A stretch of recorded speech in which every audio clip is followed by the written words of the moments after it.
Les sargasses continuent, tout comme ici, à handicaper le quotidien des villes côtières.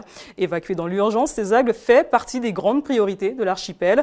Et preuve que dans le pire, on peut trouver du bon, des chercheurs de l'Université des Antilles ont trouvé un moyen de transformer ce nuisible. Grâce à un four solaire, ils transforment le végétal en charbon actif. Linda Kersi. Sarah Gaspard est enseignante-chercheuse au campus de Fouillol. Depuis 3 ans, elle travaille sur un projet, la transformation des sargasses en charbon actif. Tout d'abord, on va collecter des échantillons de sargasses sur les plages, tout simplement. Et puis ensuite, à partir de cette sargasse, on va effectuer ce qu'on appelle une pyrolyse. Une pyrolyse, il s'agit en fait de chauffer à des températures comprises entre 600 et 800 degrés la sargasse, et en présence d'un agent activant, et ce qui va conduire à ce qu'on appelle un charbon actif. Une fois la sargasse recyclée, elle peut être utilisée pour le traitement de l'eau.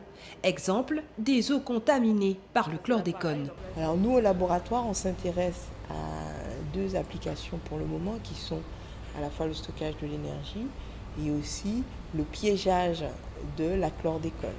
Puisque actuellement en Guadeloupe sont utilisés des charbons actifs dans le traitement des eaux contaminées par la chlordécone, donc dans les stations de traitement du Sud-Basse-Terre en particulier. L'algue brune, une ressource naturelle peu coûteuse à transformer. Pas besoin d'électricité, juste un four solaire. Cela fait plus de 6 ans que Ted Soubdan, lui aussi enseignant-chercheur, travaille sur la fabrication de ce four. Nous avons développé avec une entreprise la valorisation de toute matière par la concentration solaire. Donc c'est du solaire thermique. Et donc on arrive à concentrer l'énergie solaire de façon très importante. On concentre jusqu'à 32 fois plus l'énergie solaire pour valoriser énergétiquement différents types de matières. Et donc on arrive à en faire du charbon. Un four solaire qui peut transformer jusqu'à 27 tonnes de sargasses par jour en charbon actif. En termes de charbon, on arrive à traiter 27 tonnes de matière pour avoir environ 15 à 18 tonnes de charbon par jour.